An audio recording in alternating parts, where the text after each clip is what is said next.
Olá, tudo bem? Para esse tipo de questão, é interessante a gente entender que os valores que são mostrados na questão, eles são os valores máximos suportados, mas eles não são os valores que sempre vão existir, tá? Esses valores aqui são os valores em que vai acontecer o correto funcionamento dos equipamentos e vai ser o valor máximo que eles podem aguentar sem queimar, sem danificar e tudo mais.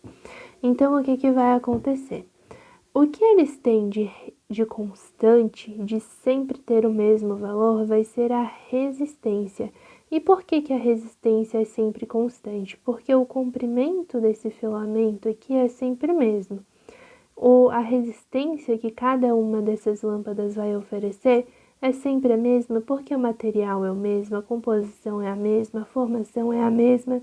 Independente da corrente elétrica que esteja chegando nessa lâmpada, independente da DDP que ela esteja submetida, da potência que ela esteja submetida, a composição dessa lâmpada, né, que é o que vai determinar a resistência, vai ser sempre a mesma.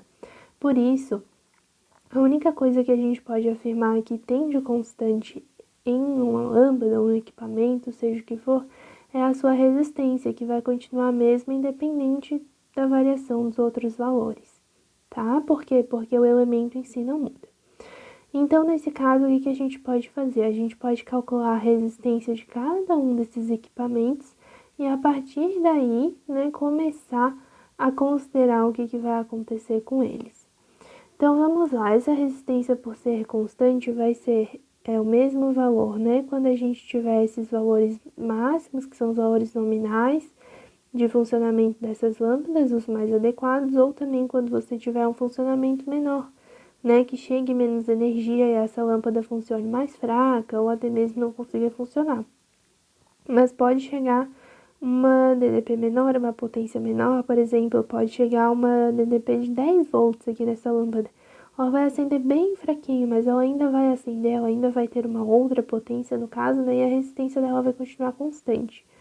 Então, o que a gente vai fazer? Vamos primeiro descobrir o valor dessas resistências.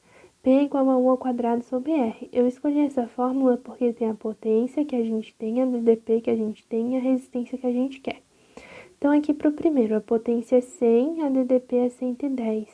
O R1 passa para cá, né, aqui para cima multiplicando, esse 100 passa dividindo, 110 vezes 110 dividido para 100, corta o zero aqui, corta esse zero aqui, 11 vezes 11, 121 ohms. Então, a resistência dessa lâmpada aqui é 121 ohms. Aí, agora para R2, a potência é 200 e a DDP é 110 também, né, no máximo. Então, R2 igual a 110 vezes 110 dividido para 200, esse zero corta aqui, esse zero corta aqui, 11 vezes 11, 121, dividido para 2, 60,5 ohms. Então, essa lâmpada aqui vai ter 60,5 ohms. Como essas duas lâmpadas aqui estão conectadas em série, então, uma mesma corrente elétrica, um mesmo valor de corrente elétrica vai estar passando por elas. Então, se a gente diz que existe uma corrente I no circuito, essa lâmpada aqui vai estar recebendo uma corrente I e essa lâmpada aqui vai estar recebendo uma corrente I. Você lembra que quando a associação é em série, cada um dos elementos tem uma DDP e a soma de todas essas DDPs é igual a DDP total. Então, a DDP1 mais a DDP2 é igual a 220 volts. Mas isso não vai significar que cada uma dessas lâmpadas vai ter 110 volts de diferença de potencial.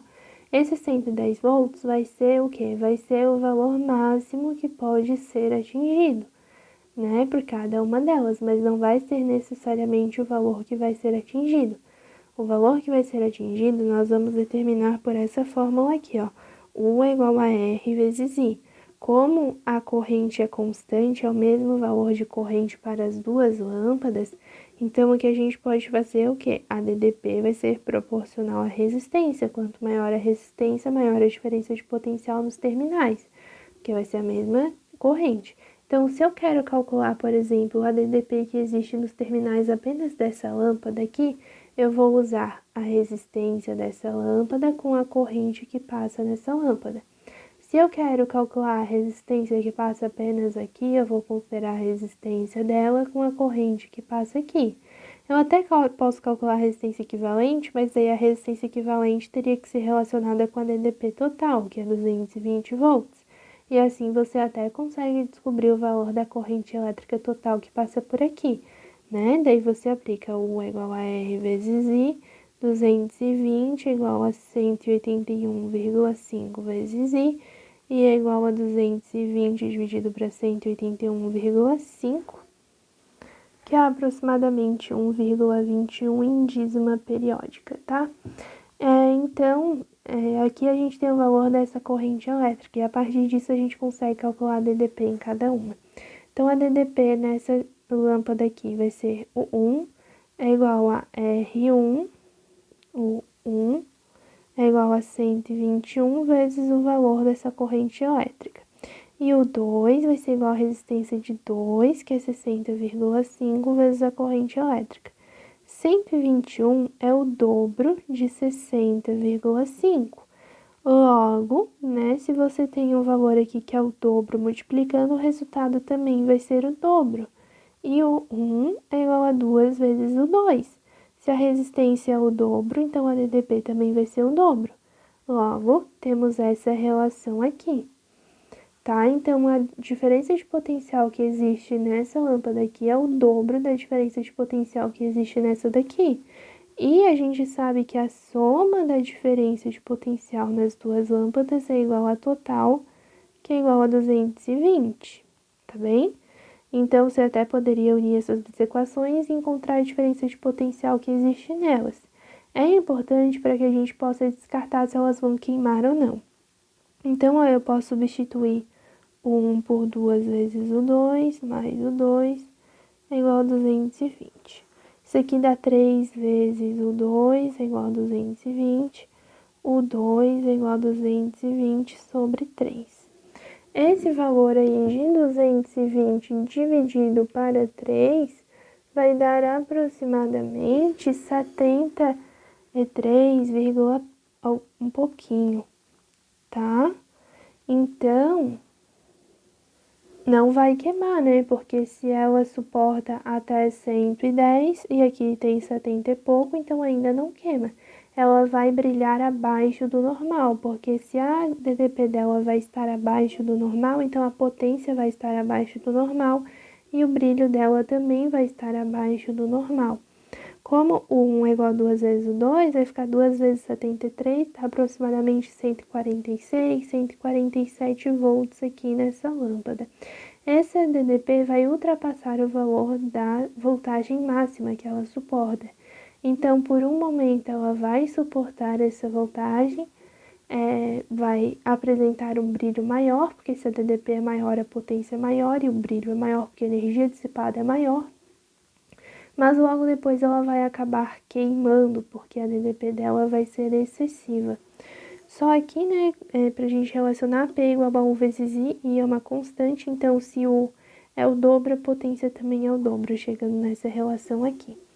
Então, por isso que a lâmpada 1 vai brilhar acima do normal, porque a potência dela vai ser acima do que ela consegue suportar, mas logo após isso ela vai acabar queimando, porque a DDP que ela possui é maior do que a DDP que ela consegue aguentar.